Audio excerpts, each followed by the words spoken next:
Welcome back to American Beef Ranch. Today we're on top of a pivot because that right there has to go right here. Let's get to work. So today is finally the day we are going to get this pivot 100% pretty much ready to go for next year. We had a problem that we ran into when we were fixing these sprinklers. If you guys remember, this is the pivot that had the dry strips for 4 years, and it turned out to be the sprinklers. It didn't turn out to be the pivot itself. And after just fighting it continually for the last 4 years, we completely went through the entire system, redid everything, upgraded to the Komet precision twister, sprinklers, and that Twin Max in gun. And this pivot is way better, so much better. But we do have a fix that we got to do, so let's grab some tools and let's get to fixing. All right, so the tools we're going to be using today to get this guy fixed: we've got our welder, we've got our ladder, and then the thing that we really need, we've got ourselves a nut and we got ourselves an electric ugga-dugga. So these two are going to combine with a little bit of welding rod to make the fix possible, because we broke something up on top of this pivot and we've got to be able to get to it, get it out of where it is, plug that hole, and then move the drop to where it's supposed to be. Because if you don't notice, this drop comes out of the pipe there, but it's supposed to be hanging right there. So we've got an issue that we've got to fix right there. We got our leads, let's go ahead and get them up there.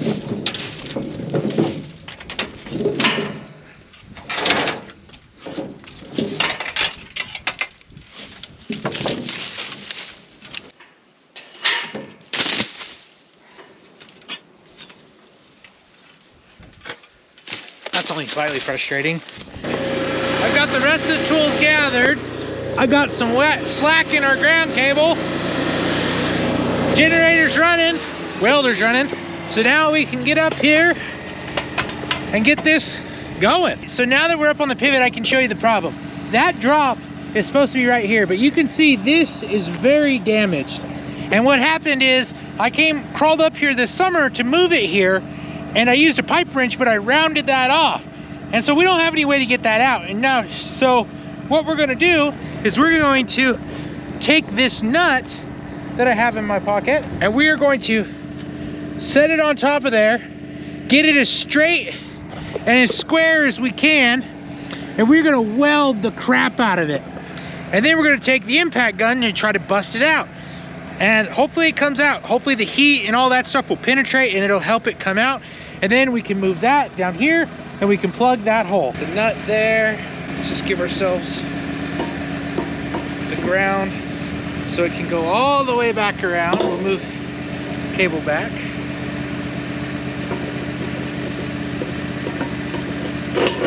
I want to try to get this as square as I can, because I may just try to pound it on there with the...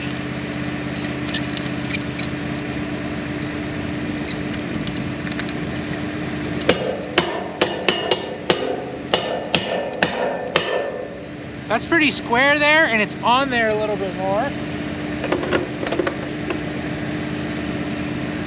Take our welding rod, see if we can get this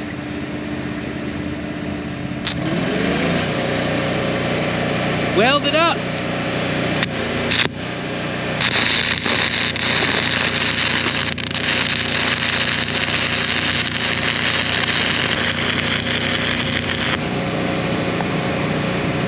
Ooh, that's nice and hot. So I have the welder turned up pretty high because I really want to penetrate into there as much as I can.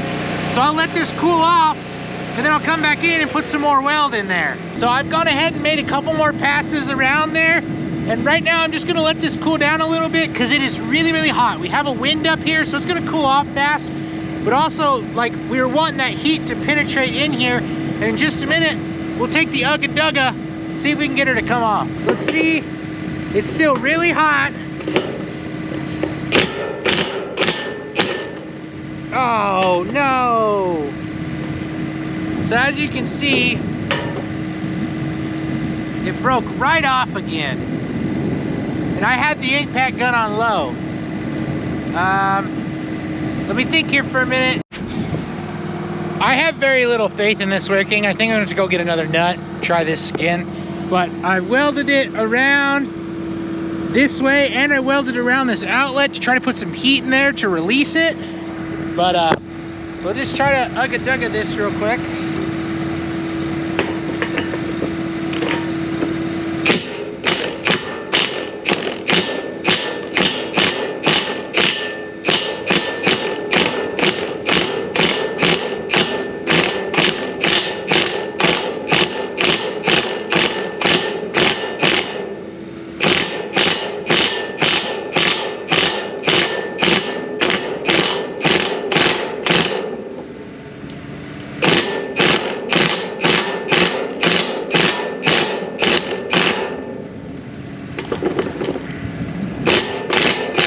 I think it's actually moving.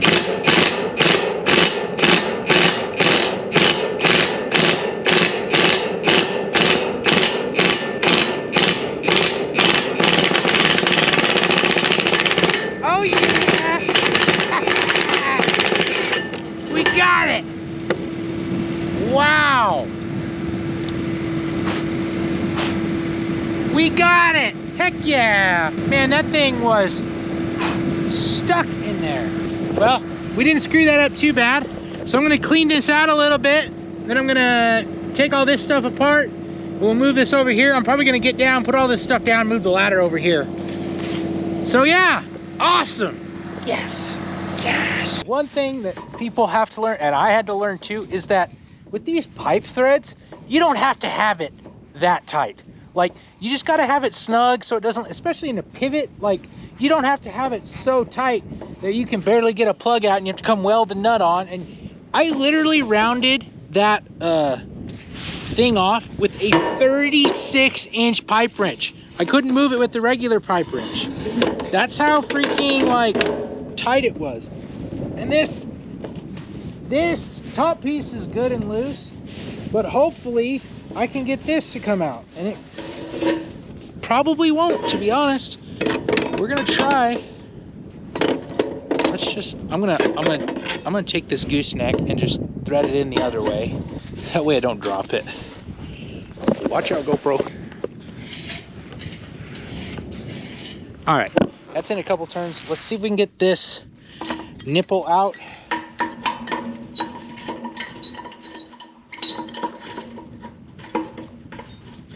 The bad thing about the nipples is you usually crush them. All right, so instead of fighting this, what I'm going to do is go find a proper gooseneck for here. I will just get a cap for this, but we'll probably have to do that later. And so I'm just gonna stop, go get another gooseneck, because I have extra goosenecks, and that way we don't cause us more trouble than it's worth. I didn't have a cap, but I had a coupler that I'm going to thread on here, and then I have a plug that is 3/4 and will go in there. And if I haven't mentioned it before, which I did, you don't have to get it super tight. You just got to keep it from leaking. So this one, so I can get the thread started. There we go. I'm gonna finish this video on my phone. My GoPro died and I don't have an extra battery on me, but we literally just spin this gooseneck around about right there like that.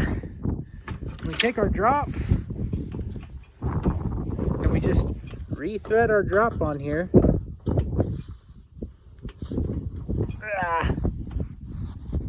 Just like that. And now the spacing on this pivot is fixed. This went a lot better than I thought. After the nut broke off there the first time, I thought we were sunk. I really thought we were screwed, but I'm gonna climb down and awesome. All right, everybody, we officially have the sprinkler outlet moved from right there to over there, so that way the spacing is what it's supposed to be on this pivot. Now this pivot is the one that had dry strips, like I mentioned before. It's going to be really exciting to see what this pivot can do when the water's right. And we know the water's right and going to be even better because we went with the Komet Precision Twister sprinklers. They literally are a better sprinkler. They're way better for us on our farm here. And if you're considering upgrading your sprinklers on your pivot, I would really take a look at Komet and see what they can offer you. Hope you guys have a wonderful day. Happy Thanksgiving. Enjoy the time with your family. Don't spend too much money on Black Friday. God bless, and we will see you next time on American Beef Ranch.